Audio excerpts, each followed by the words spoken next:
All right, so we are in week 13, which means this week, if you're in my online class, you need to do the discussion for week 13, and everybody else online or in person needs to do the assignments for week 13. So there might be Code Academy changed their JavaScript thing a little bit, so just do one thing of JavaScript, then do the next thing of JavaScript, then do the next thing. Somebody emailed me and said that this, whichever one, I guess week 12 maybe it was, programming, this isn't there or something, it's a different one. I said, all right, just do whatever one is there and take a picture of it and send it to me. Point is to try a little programming with JavaScript. We've already done some HTML and CSS. Anyhow, week 13, Google Books, Google News, Google Scholar, Google Location History, Fresno City College Library Search, and then just a little bit of JavaScript. And then also my IT lab, week 13, that was 1. This is 2, 3, 4, 5, 6, 7, 8, 9, 10, 11, 12, 13. Last one in Access, which means that you should also do your Office Lab test for Access, the last one of those. And week 13, I think, is the last quiz. Week 13, chapter 13, finish that out. And you're looking good. So that's what you should be doing this week. Today we are going to talk about programs and programming. We talked about systems development last week. Talk a little bit about programming. And we just watched this video. Is computer programming hard to learn? It's under different names online. You could also find it under the name of what most schools don't teach. But, I search learn to program or learn to code. And when you search for something like that, you'll see Mark Zuckerberg, 9 minutes or 5 minutes. Watch that video if you're just checking this out. We watched that in class. And then we will watch this one at the end of class. Is code the most important language in the world? All right. So that's what you have to do. And that's for week 13 for your homework. And one thing I want to point out is I don't think I mentioned this week 10, but you guys live in a pretty amazing time, and there's like all kinds of ways that you can make money online.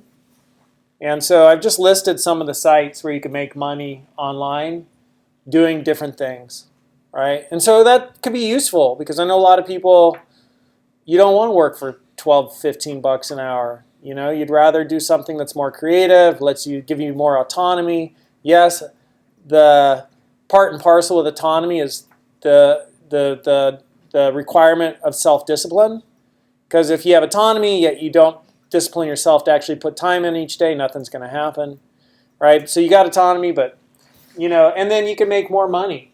I sell teachings on Udemy. I don't think Udemy's listed there, is it? Right? So that's another one of the ones that you could do, is you could sell teachings on anything online. Insert one above. Udemy, right? Sell teachings online.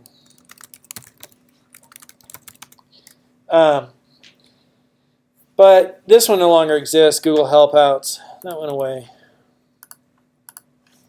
But you could, Amazon affiliates on Amazon. You could sell things on Amazon. So, buy books at yard sale for $0.25 and then list them on Amazon and sell them for 50 cents. And make $1 on the shipping, so you're making $1.25 every book. But if you sell 1,000 books a week or whatever, that sounds like a lot of work actually, to mail 1,000 books. You'd have to figure out some sort of process to automate it, come up with a system where the orders come in and prints the print label, you drop it in an envelope and ship it off, right? And you can create a book buying and selling business. You could buy pallets of goods and return goods at liquidation.com. I don't know, sell those online. Or at Alibaba. You could make YouTube videos. If you get enough views, you make money from that. I probably make 30 to 50 bucks every month or two off of YouTube videos. Kind of crazy. eBay, of course. Etsy, you could make things and then sell them online. Right? So you make scarves. I know somebody who's making bow ties for dogs, and they sell them online. They're in junior high. It's awesome. They're making a little money. I'm not sure what Redbubble does. You could create a website where you sell anything. Let's see what Redbubble is. Redbubble.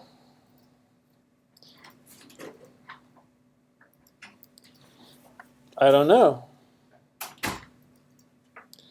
Maybe it's something different. I have no idea why that's on the list. Let's take it out. It's not immediately apparent.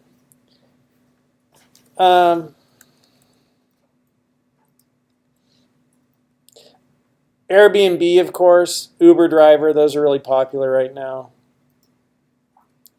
Square.com, you could accept credit cards, so if your parents want to pay you some money and they don't have any, they want to give you some money, you can say, that's okay, Mom, Dad, I take a credit card. Did I say that joke already last week? I did? That's why it fell flat. Anyhow, there's Sitter City. You could be a babysitter. And so it's not trivial if you learn how to make money online. I shared this with you guys at the beginning of the semester, right? So that's a little bit about making money online. You can check it out. What's Redbubble do? I have no idea why that was in there. Sell your art. Oh, you could sell your art. Sweet. I'm going to put that back. But that really wasn't clear to me. Sell your art.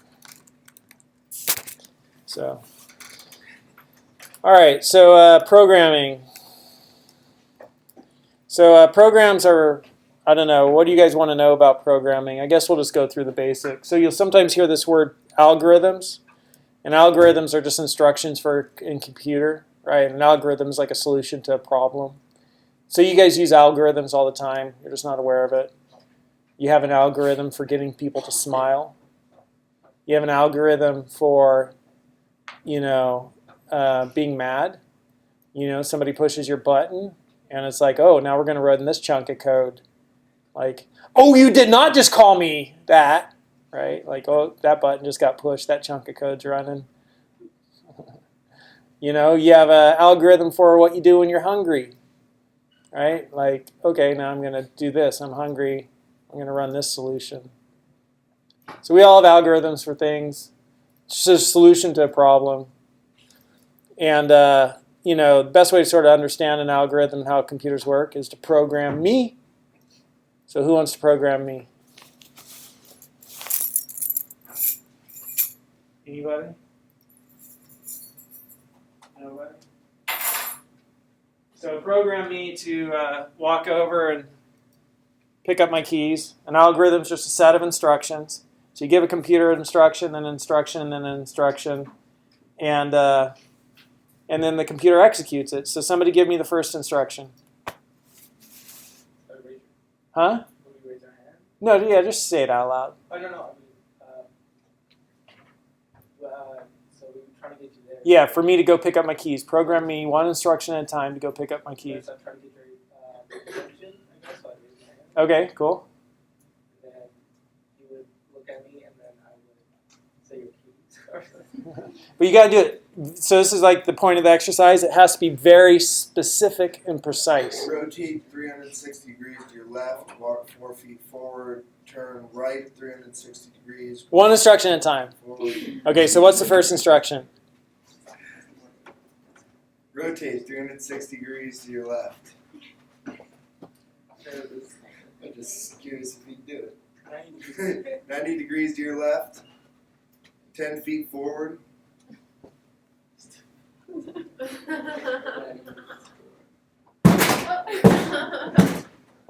That was more than 10 feet.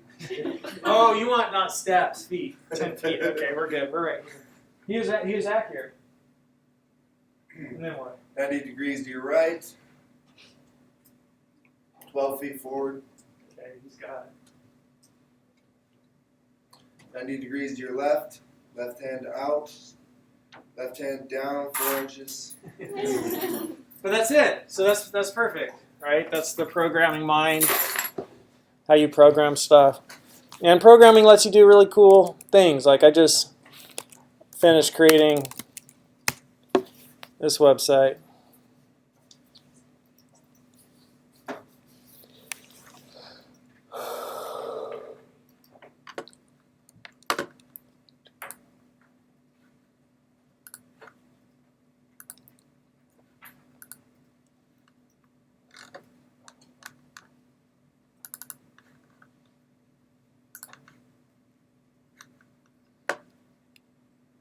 It's like, hey, that's pretty cool.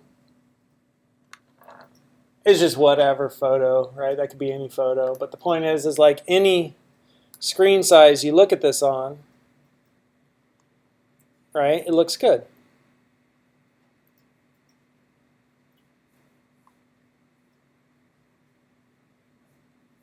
And it's always that one layout, no matter what the size of your phone, your tablet, your desktop, whatever, right?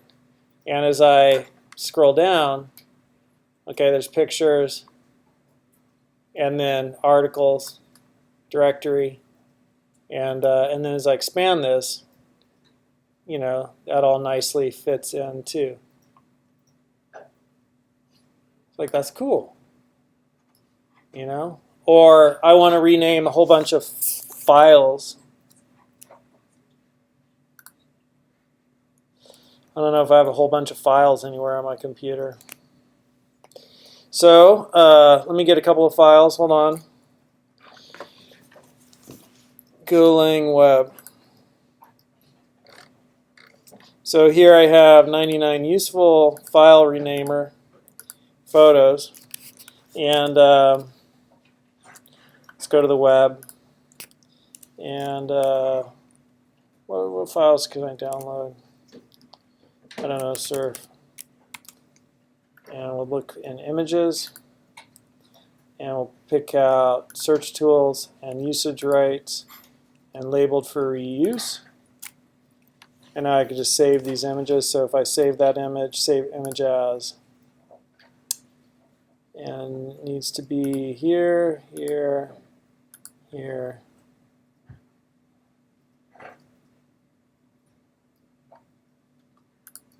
Here,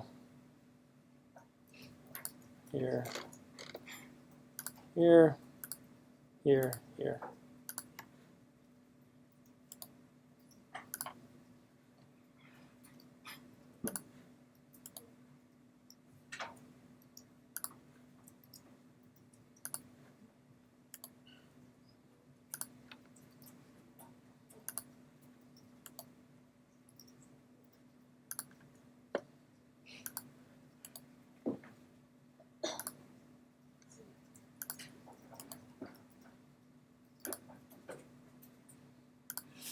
Okay, so now I have all of these files, right? And imagine instead of 7, it was 770 or 700 or 7,000, right? So I have a little piece of code which says basically, hey, there's this directory called photos. So I called it dir. I want you to read that directory and give me all the file names. All right, give me all the files. Now I want to loop over all of those files, and every time I loop over, I'm going to get an I and an F. And so the I will be the iteration of the loop, so iteration 0, 1, 2, 3, 4. And the F will be the file. And then I want to print the file name. And then I'm going to have my old file will be located at this directory plus the file name, right? And then my new file will be located at this directory plus, and I'm going to convert that I, iteration 1, 0, 1, 2, 3, 4, whatever. I'm going to convert it to a string and then append .jpeg to the end of it, because these are all JPEGs. And I want that to be JPEG, I guess, maybe, to match that. And then I want to print, hey, I took this old file and I named it to this new file. And I'm going to put in a line break, so that's the special code character for a new line. And I want to rename. And I want to rename the old file to the new file name. And if there's an error, print it out if you have any issues with that. So now when I run this, and to do that I go to the command line and I change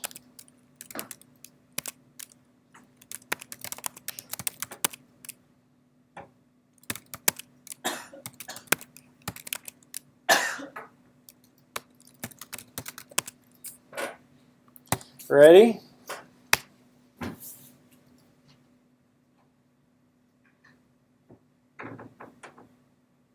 So I renamed all those photos, right?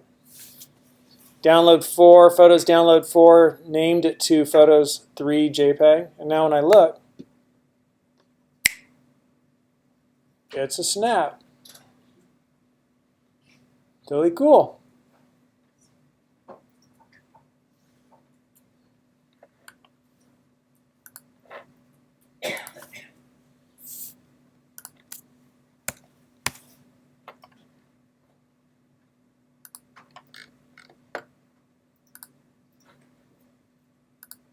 That's where it's like if you are able to code, you have a superpower. You heard founder of Dropbox, Drew, say it's like having a superpower. Because it's like somebody else would be like, oh, I got to rename all those files. It's going to take 3 hours. You're like, okay, hold on. Give me 10 minutes. Okay, it's done. Now what do you want? Whoa. It's like having a superpower. You can find out so much interesting information and do so many interesting things. So that's the algorithm. It's a solution to a problem, right?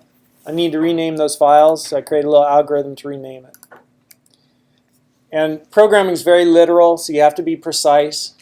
Just like language is literal, you have to be pretty precise with language. Humans understand nuances a little bit better.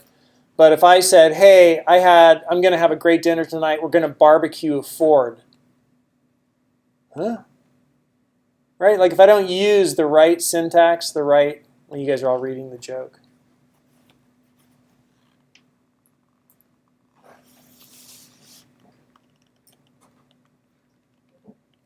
Okay, you done? Get it? Right? Programming is very literal, very specific. You follow the instructions. And so it's same thing with our language that we speak. If I don't use the correct syntax, the right word in the right place, it doesn't make sense. I'm going to go barbecue a Ford. And then if we're lucky, we'll also barbecue a Chevrolet. Huh? What are you talking about? Right? It doesn't make sense. But so when you create programs, often there are bugs. So bugs are just little things that don't work, errors. And there's like logic errors and syntax errors. So syntax error is using the wrong syntax, the wrong word, or the wrong punctuation. And then it just doesn't understand what you're trying to say. That would be a syntax error. A logic error would be like if I created a program to add up two numbers, and I gave it the numbers 3 and 5, and it returned 15. You'd be like, well, it ran, but there's a logic error because 3 plus 5 is not 15, it's 8. 3 times 5 is 15. Maybe you put in the wrong operator for those two operands. Those are bugs. Then we talk about control structures in programming. So a program that reads code from top to bottom. Crap, I already closed that deal.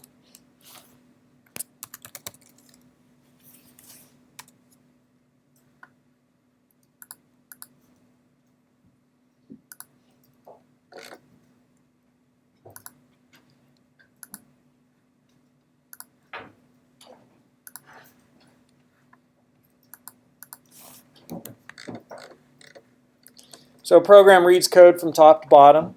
So it starts in main and just starts reading the code. Right? Top to bottom. So that's called sequence, control flow, the control flow of your program. Wiki, control flow. Control flow, the order in which individual statements, instructions, or function calls are executed or evaluated. So that's sequentially, sequence, top to bottom. But then there's also a loop. So as we got in here, we started looping. So all that code started looping for each of the files that it read. So it looped over each of the files. So there's a loop. So we have sequence, we have loop, and then we also have conditional logic. And so conditional logic might be like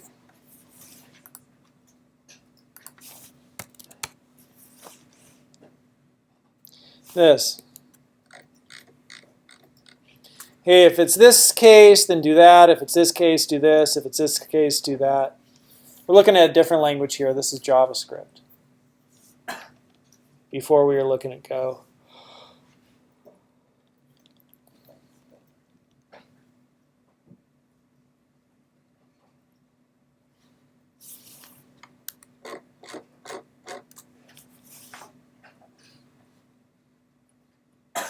So that's exactly what these control structures say. We got sequence, we have selection, if statements, and we have loops, repetitions. So the history of programming was, in the old days, people would write what's referred to as spaghetti code. There's like one page with a lot of go-to statements on it. And they called it spaghetti code because it's like a bowl of spaghetti following any one spaghetti sounds good, doesn't it? Following any one strand of a noodle would be really difficult in a bowl of noodles. So it's hard to follow the logic, right, through your program. So that's spaghetti code. So they said, well, instead of having one big page of code with a bunch of go-to statements, let's break it up. Let's take that big page of code and stick it into chunks or different modules, right? And we'll modularize the code and we'll just call the different pieces that we need when we need them. And so that was like the next iteration in how we program, and it's called procedural or structured program. Run this procedure, or breaking the program, structuring the program, breaking it up into small chunks. And,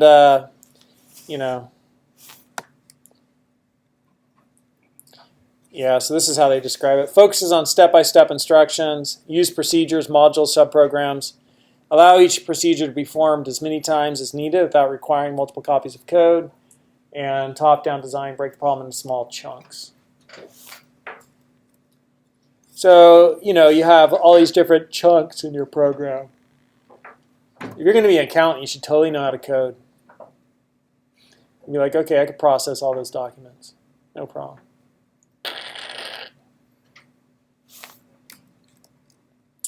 And then structured procedural programming became object-oriented. So let's create objects to sort of represent different things. And each object could have things it knows and things it does. So it'd have attributes or properties, right? So an object might have like a name, a height, eye color, hair color. Those are object properties or attributes. And then an object could have methods, things it does. So an object can run or jump or lie down or sleep or eat or poop. Poop's very present in my life right now. I've got kids, and poop's really interesting. Poop, poop, poop, poop. It's kind of funny. We don't talk about poop much in the adult world. That's a lot of diapers. Yeah, man. But when you have kids, it's like, things for whatever reason adults decided not to talk about. Right? It's kind of weird. I'm talking about poop. You guys are like, why is he talking about poop? It's kind of weird. I work in a daycare system. Oh, so yeah, so you hear about poop all the time. Yeah, and you hear things like, Billy just had a huge poop outside. Oh, did he really? Is it in his diaper or is it on the cement? It's on the cement and Sally's slipping in it. Okay, well, let's go clean that up. Right? It's like, all right, well, poop happens. So, you create an object, has things it knows and things it does. Things it knows, properties, attributes. Things it does, methods, right? Things it does. So, an example that would be like a button has attributes and methods. Like a button you click on the screen. So it could have a size, a color, coordinates, text, and then it has methods, display, hide, dim.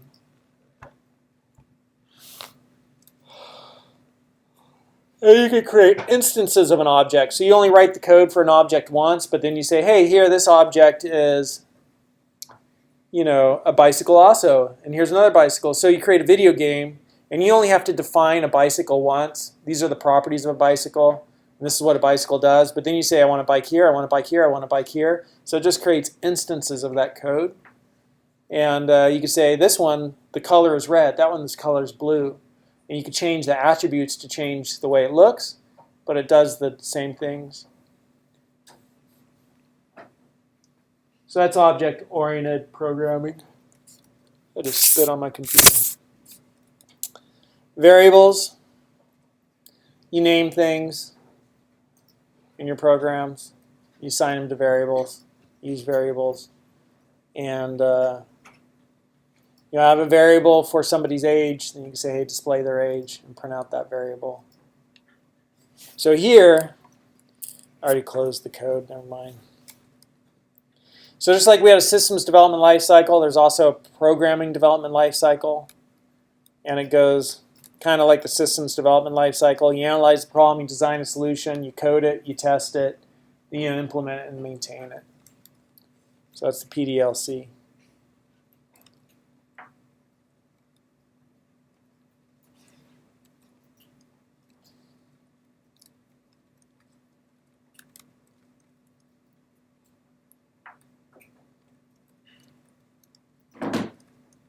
So some things you have to do. Good program design, whatever. Right, like that's all very basic. So you just got to think about how am I going to build my program. And that means you got to learn to program. And you'll learn that when you learn to program, so who cares about that slide. Sometimes people use flow charts to map out logic flow. It helps them write the code. Or they'll write pseudocode, so not in actually the programming language, but just like, all right, this is what we're going to have our code do. And then you actually code it. You got to choose your language, right? So some of the things you think about when choosing your language is how good is the language, how performant, how popular, can I find developers in it? You know, how long, you know, will it take me to build in this language? Can it run on different platforms, meaning Mac versus Unix versus Windows versus mobile, you know? And when you code, there are coding standards. So different ways you write your code. In different languages, every language has its own coding standards. And organizations can have coding standards. And then you want to test your code and make sure that it runs. So you'll sometimes hear about beta versions. Somebody's trying something out. It's not finalized code. There might be a few bugs, right? But this is the beta version. Anybody know anything that they've had used recently that's in beta? Seems like there's some website that's been in beta forever. Sometimes you just see it's the beta version. So there's like a Google phone service. Was in beta for a long time. Project Fi. Project Fi. I don't know if it's in beta anymore. I don't think it is. So you could get your cellular service through Google. Who knew? But you have to have a certain phone. And they'll sell you the phone too. And mine, unfortunately, doesn't qualify. Otherwise, I'd switch.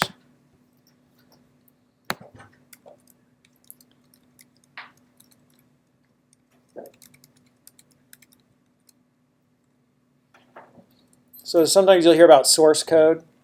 And that's the code before it's compiled. When you hear about compiling a program, it's taking the code and compiling it down to zeros and ones. So your code is written in a third generation language. First generation is a machine language, zeros and ones. Second generation is assembly. The third generation is some programming language. Fourth generation is structured query language. Fifth generation is what you and I speak. I don't know who came up with those. But you write it in a third generation language, well, it has to be translated to zeros and ones for the computer to run it. So you take the code that you wrote, it gets compiled down to zeros and ones to run on a certain architecture. And those zeros and ones, is the object code, the machine language version of a program.